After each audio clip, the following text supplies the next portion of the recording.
Hey, this is Jahkoy. You're watching Favorites on Live in Limbo.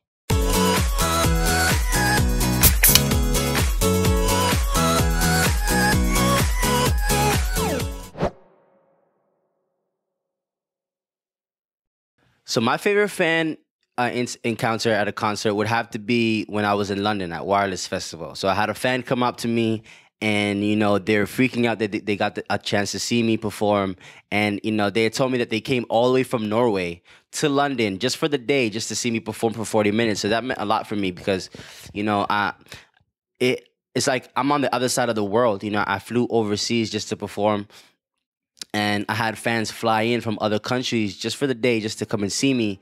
And that meant a lot. I didn't know the impact that I had, on my listeners, and what kind of things that they felt when they heard my music. So it's like when I got that feedback right in front of my face, it was so overwhelming because I didn't know that my music could take it that far. And I honestly would hope for in the near future that, my music would bring like that enlightenment, that excitement that people have, like, when they listen to my music. And so it's honestly amazing. It was great. I'm so glad that happened. I mean, she brought me chocolates at the end of it, and it was honestly amazing. It was so great. I'll never forget that experience. It made me feel very overwhelmed. I was like, I was shaking a little bit, just as she was. She was shaking. She was like, "Oh my gosh, you're in front of me right now!" And I was like, I can't believe you're in front of me right now. That's really cool, And it's honestly just so great because I love to make that engagement, that connection with my fans, and just having them feel a part of the journey. Because I'm in the start of everything right now. I'm putting out my first project, and I'm just super excited. I mean, this is what I live for. This is what I love to do. It's like I have a passion for it, and I'm just super driven right now. My favorite song to perform live, as of right now, would have to be 1,000 Times. And this song is not out yet. This is on my project. Yeah, so I worked on the record with my buddy Nova, and he's from LA, and he's 19, super talented. And that would have to honestly be my favorite song, just because like when the writing process of that record was honestly the most vulnerable, and the most where I'm just completely being myself and just letting it all out. I have all these emotions inside of me, and so it's just like I get to express myself in a little groovy way, and that's honestly my favorite song to perform. I've had people pull me to the side when hearing the record after performing it, and they're like, "What's that song? That song that you say 1,000 times in?" And I was like, "That's the song." And so that song has a special meaning to me because it kind of describes my story from coming from Toronto and living in LA, and just everything that I've experienced while being there. It took me a while. I worked on this project for 2 years.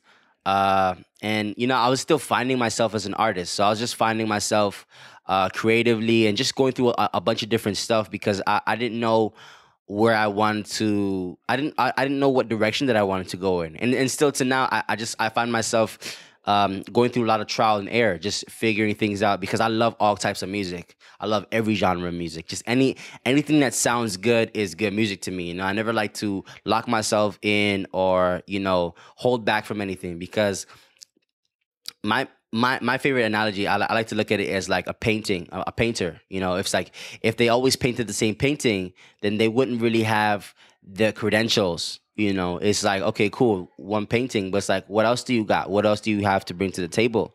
And so it's like I just try to deliver that freshness. I try to deliver that excitement, and just be entirely myself. So it's like over the 2 years, I finally I find myself going through a lot of. I mean, I had a lot of self-doubt before, because like I didn't have my family to support me and stuff. But like they're super supportive today, But it's like on this project, I explained that. I explained like everything that's really going on in my life, and the experiences that I had while going to LA and then coming back to Toronto with everything that's happened. My favorite part about moving to LA is just the different environment, just having the hills, just having, just the spread out land. Everything is like pretty spread out. Whereas here it's like in Toronto, we have like these skyscrapers. The roads are kind of closed in, and like we have like so many people moving in the city. Whereas LA is kind of like it's spread out, relaxed. People are just chilling. The sun's always out. It's always hot. And so it's like I just love the difference in environment because I feel like it helps with my creative. It helps with just discovering a new side of me. And my favorite part about the process of recording this project was just, you know, just going through the trial and error, just like going into it's like a scientist when he goes into a lab. He has an end goal, but he just doesn't know how it's going to happen. So he goes through a lot of trial and error, just trying to figure out what things mix well and what makes sense. And so that was a lot of the process on this project went through, a lot of trying different things, especially now with technology.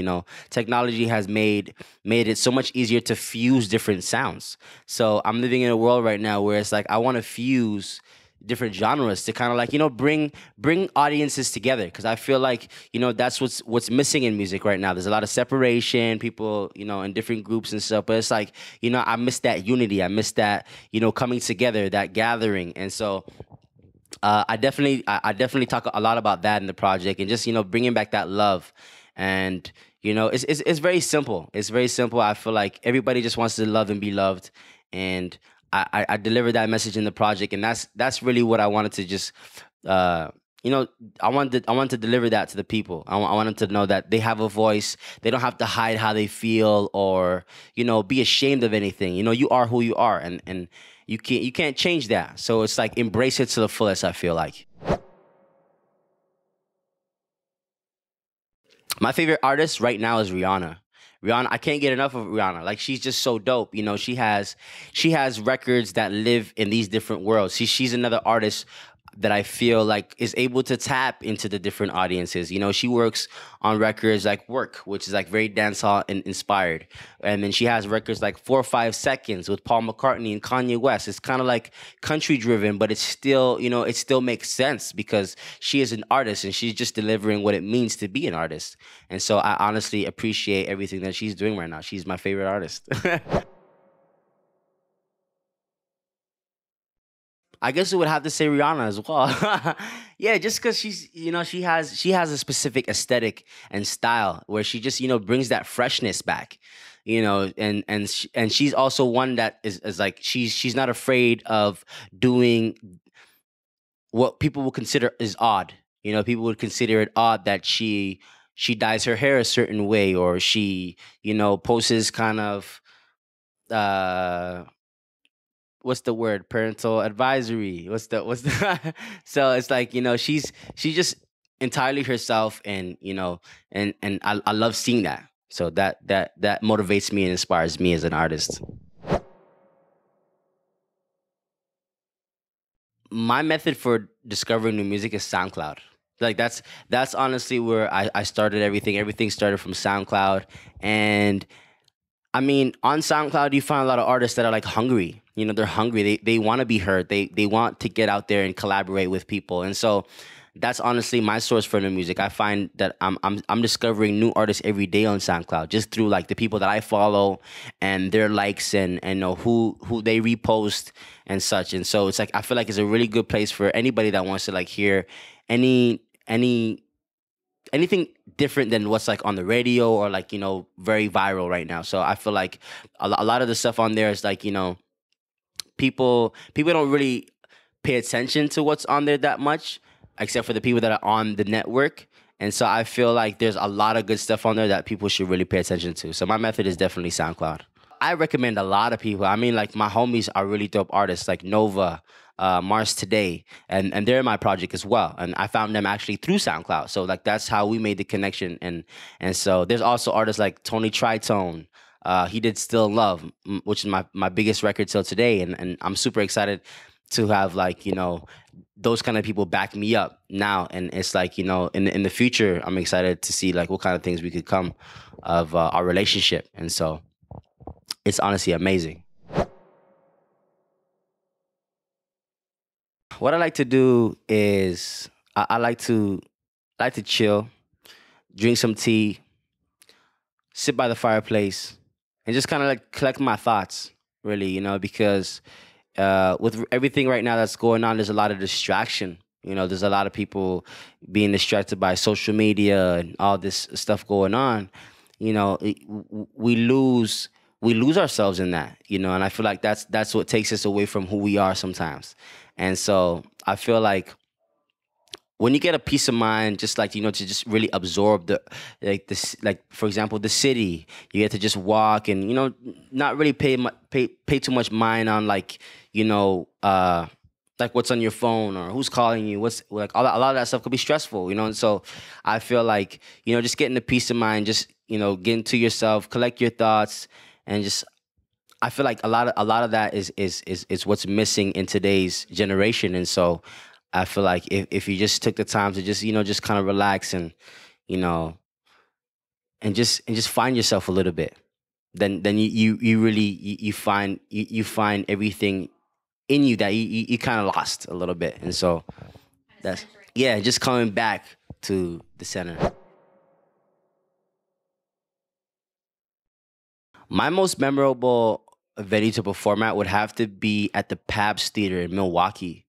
Yeah, I have this video on my phone still, and it's honestly my favorite video of all time. Whereas, like, I was opening for the neighborhood, so I was on tour with the neighborhood, and this show specifically, this one was just out of this world. Like everybody's feedback to, like, my performance was just honestly great. Everybody engaged, everybody was there. Even though I was just the opener, so it's like they made me feel like they came out to see me. And that was honestly the best experience. Until today, I have this video where I took like a selfie video with everybody, and I just asked everybody to just put their hands up if they have a phone, light it up, and just like go wild, and everybody did. And so it's like, I'll never forget moments like that. That was my favorite moment ever.